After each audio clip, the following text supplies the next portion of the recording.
we're moving on to our next story here. Now, this actually is some good news, at least I think so. There has been a shift in reference to higher education. Now, when I was in high school, it was heavily pushed on us by our guidance counselors that we needed to go to college in order to be successful. I'm a millennial. That was heavily drained into us, right? So things are starting to change. Now, there is actually a growing number of high school students that are choosing not to attend college. And one of the questions that I want you to think about, do you really have to go to college?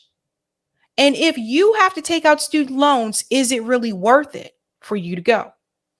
I have my opinion about that, but I want you to think about that while we listen to this clip here. Now, this is from NBC News. Growing number of high school students are opting out of higher education. With the end of summer sadly just around the corner, many students around the country, they're getting ready to go to college. But it turns out a growing number of high school grads are now deciding to opt out of higher education. It's the subject of a new article in the Hechinger Report. For more, we're joined by the higher education editor at the Hechinger Report and author of that article, John Marcus. John, thanks so much for joining us this morning. We appreciate it. So in your article, you wrote, policymakers are grappling with an alarming decline in the number of high school graduates willing to invest the time and money it takes to go to college. What did you find was the reason or the reasons behind the shift? So common wisdom has it that it's because of the pandemic, which was obviously demoralizing to this generation of potential college students, that it's the decline in the number of 18-year-olds because of birth rate fluctuations, which is true. There are fewer 18-year-olds. And also because the labor market is so good. But if you look more deeply, what we're finding is that there's growing skepticism among Americans about the value of a degree and whether it's worth the escalating price. So what are the long-term consequences of a drop in college enrollment then? Okay, really quick, I want to jump in and say this in reference to the pandemic. During the pandemic, especially if you lived in a state like mine that was shut down, it gave you a lot of time to think. It gave you time to think about your choices and your options and what you really need to do and what you may not really need to do after all. And it actually showed you different opportunities. Some people decided to defer admission that first year, stay at home. And some people decided, well, if I'm going to be staying at home, I could just do this online. And some people decided, if I'm going to be staying at home, maybe I could just live with my parents for like a year or two, learn a trade, get a job, and not have to worry about student loan debt. So part of it had to do with the pandemic, people starting to think, maybe I don't want to go down this route. I have more time to think, and things are starting to change. And if this is how college is going to be, where we have to have all these different precautions, maybe that's not really what I want to do. The other issue is student loan debt. And this has been a burden for a lot of people. The jobs that are offered right now, there is no guarantee that those fields are going to be profitable by the time you graduate from undergrad. It's just not. I ran into that situation. I know a lot of other people ran into that situation. Richard Wolff has said, we go into a recession every 4 to 7 years or something like that. So if you start college and then of those 4 years, we could be going into another recession. So that's something to think about. Your career field is not guaranteed. Everyone has to understand that. So no matter what major you pick when you're in college, there's no guarantee that that job is going to be available for you when you graduate. And now you have all the student loan debt. So what do? What do you do? So let's go back into this video because I was pretty excited to hear this. Right. So there are consequences for individuals who choose not to go to college, people with bachelor's degrees, whether they believe it's worth the money or not. People with bachelor's degrees actually make over their lifetimes about 67% more than people who don't go to college. Is that true? Is it true that people with a bachelor's degree usually make 67% more than people who don't go to college? See, this is where I think a statistic like this is kind of flawed because it doesn't go into detail. And we need to talk about this for a second. What's the job? Because let's keep it real. I know people that are dental hygienists They went to community college for 2 years. No bachelor's degree, associate's degree. They started out making $60,000 a year. I know teachers that weren't making that. And teachers have to have at least a bachelor's. Is that necessarily true? It depends on the field. What about people who work in construction? I know construction workers that make more than people that have a bachelor's degree. These are the things we really need to think about. So those kind of statistics to me, it's just like, says who? What are the jobs? Just keep that in mind. Or generally for the economy, there's a huge impact on the economy because we're running out of educated workers. There was, even before the pandemic, a shortage estimated to be about 9 million college educated workers. In a knowledge economy, that's a big problem. And our economic rivals worldwide have increased the proportion of their population going to college, whereas in the United States, it's declining very, very quickly. The economic rivals that he speaks of worldwide, where they have managed to increase their college admission, how much does it cost to attend those colleges? Is it a country like Germany where college is free? Let's think about this, folks. Let's think about it. How much does it cost to go to college in these countries compared to the United States? And I'm not even going for the Ivy Leagues here, okay? I'm just talking about the state schools, where a school like UMass here in Massachusetts, it's over $30,000 a year to go to UMass now. It's a state school. Come on, people. And that's just the tuition. Just the tuition. So, of course, the cost of this four-year degree has obviously been a hot issue for years now, but there's also these other reasons that you're referencing. What are colleges and universities doing to try to win over students who aren't sure that it's worth it? How are they trying to get kids in the door? Well, frankly, they're not doing much. And a lot of the problem with college going is universities and colleges' own fault. If you look at focus groups and survey data, students say it's too confusing to understand financial aid. Some of the states where the decline is greatest in the number of high school graduates going on to college are places like Tennessee and Indiana, which have extremely generous financial aid programs. So even if you really do think it's the cost, there are ways to kind of go to college at an affordable or manageable price. So colleges advertise a price that almost no one really pays, called the sticker price, but after discounts and financial aid, very few students actually pay that. They pay about half of that. What kind of financial aid? See, these are the kind of things that bothers me. First of all, when they say, well, you can't afford to go, maybe they can't. Not everyone can afford to go even after financial aid. If you're poor, yeah, you may get, some grants, but chances are you're still going to have to get student loans. So you may not have to pay that sticker price right now, but you will when you graduate. And people don't want to be saddled down with student debt. Listen, I like the fact that more high school students are choosing not to go to higher education. I worked in higher ed for over 10 years. I was an academic advisor. I was a financial assistant. I've worked in different positions in higher ed. And one of the things I can tell you that I noticed is that the cost of tuition is not going down, boo. The cost of tuition is continuing to increase. That is not going to change. Universities have become a business. It's all about how much money they can make, how much money they can pay the presidents of these universities, how much money they can pay these deans. They care more about that than they care about giving these kids scholarships. Not every school is like Harvard, where they have like the largest endowment, right? And some of the schools in the world, Harvard's endowment is like unstoppable. Not every school is like that. Most of these state schools, they'd rather spend their money on trying to build a new strength and athletic conditioning center for the football team than giving these students scholarships to go to school. And that's just a reality. So to me, what this says is that these kids are looking at other opportunities, and there are other opportunities.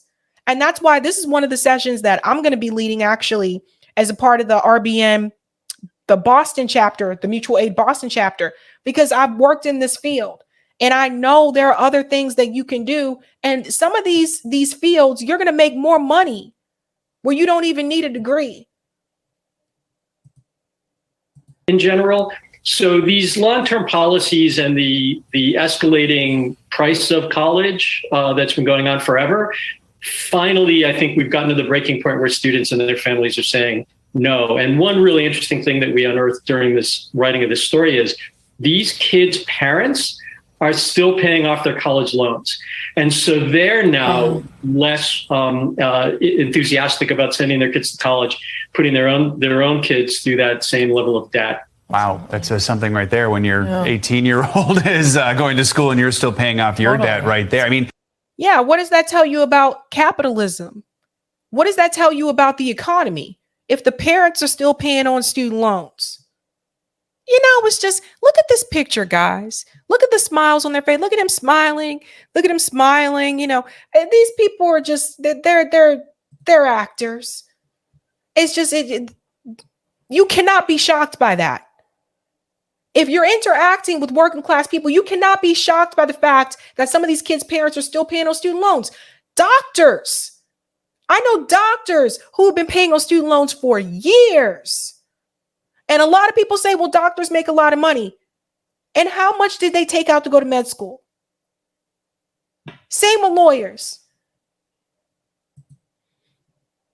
The big question really at the center of this is, does a college degree pay off? You already mentioned one of those numbers around folks who have a bachelor degree, but what do the numbers tell us? What are you finding in your research? Yeah, so during economic downturns, including at the start of the pandemic, and there's a lot of suggestion that we're heading to another one, people with bachelor's degrees are much less likely to lose their jobs. There are also other advantages to college going. Again, if you look at empirical research, people that go to college make more money, so they pay more taxes.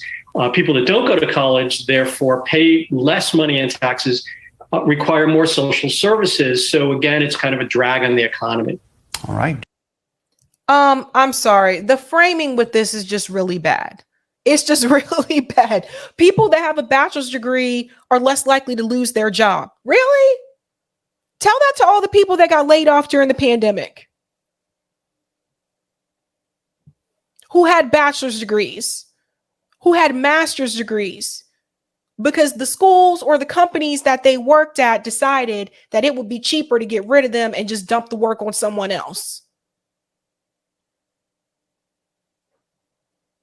So there's that. But then there's also the opportunity you get to hear from a high school student who decided to make this decision. So I want to share this piece here. I'm going to try to make it a little bit bigger. Is this one of those sites where I can't make it bigger? Okay, here we go. Why more Americans are skipping college. When he looked to the future, Grayson Hart always saw a college degree. He was a good student at a good high school. He wanted to be an actor or maybe a teacher. Growing up, he believed that college was the only route to a good job, stability, and a happy life. The pandemic changed his mind. A year after high school, Hart is directing a youth theater program in Jackson, Tennessee. He got into every college he applied to, but turned them all down.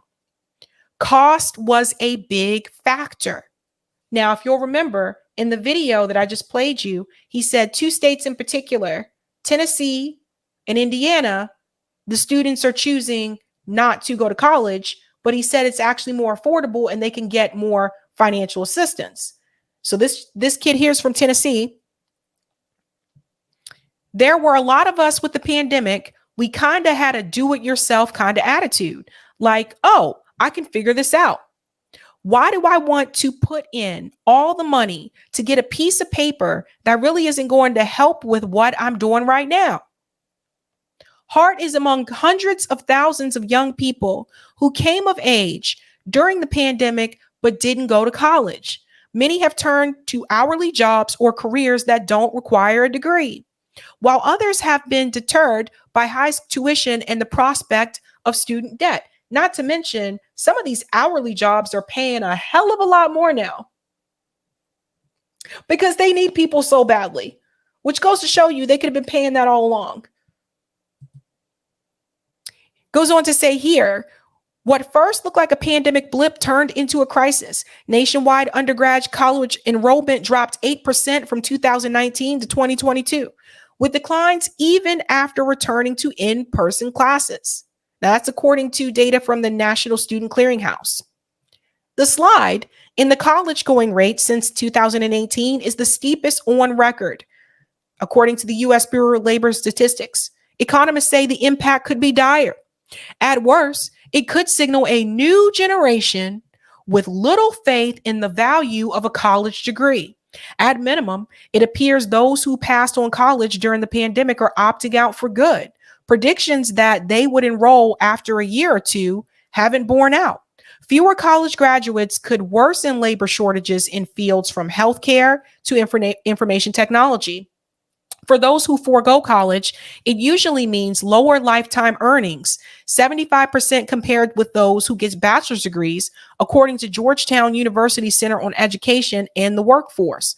Again, what jobs are they referring to? Because it ultimately comes down to the job. Just something to consider. It is quite a dangerous proposition for the strength of our national economy. What's more dangerous? You being saddled with student loan debt that you can't pay off? Or this? Something to think about, guys.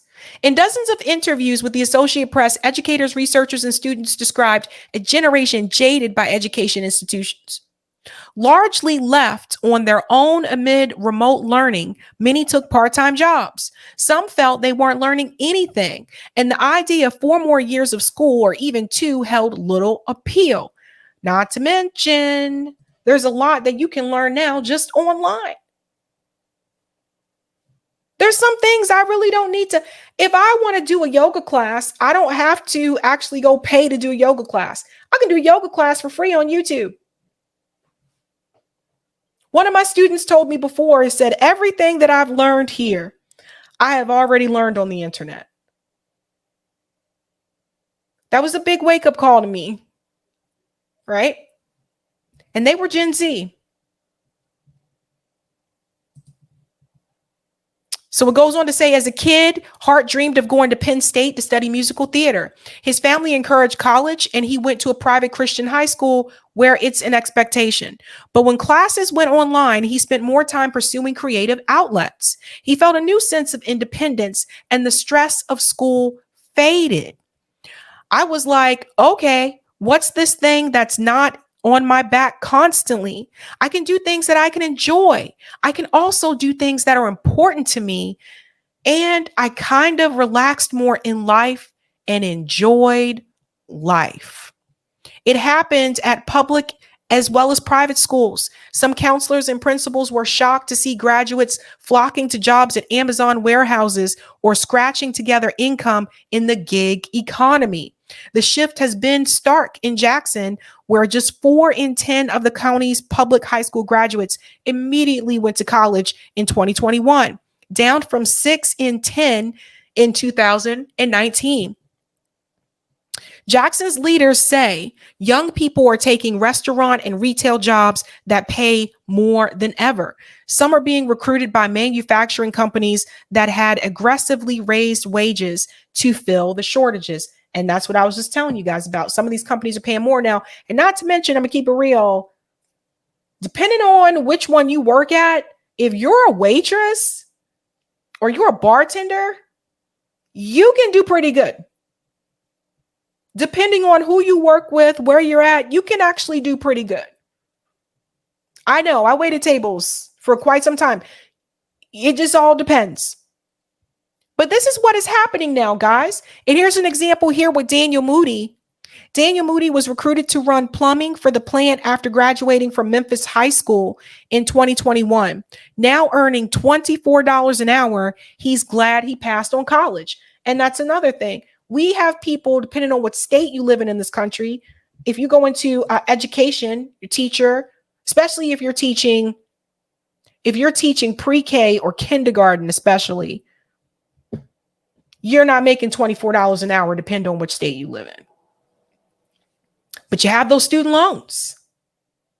So that's something to think about, you guys. And I don't know what to tell you other than I think things are starting to change. And I think in a good way.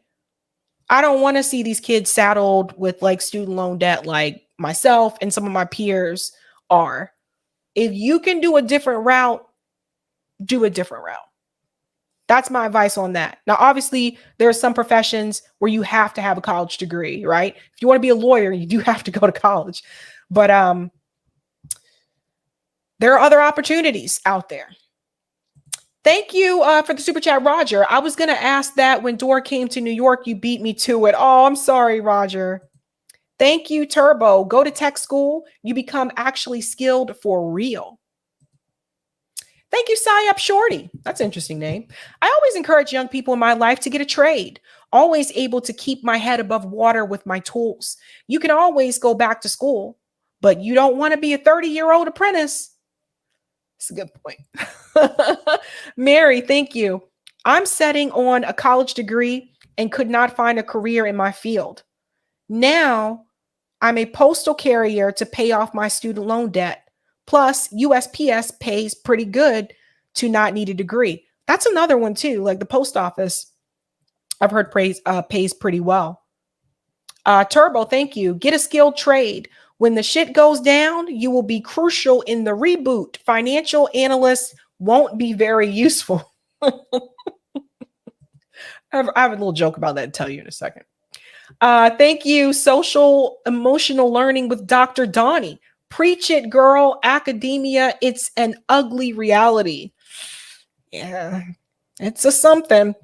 And thank you, Turbo. This bald Bezo clown doesn't go outside. You were talking about the guy in the video. Thank you, Dana. I've advised my son to pursue a trade, join a union, and later go after a degree at the pace he can afford without having to take out a loan. Boom. There you go. There you go, man. Just wouldn't do it, man.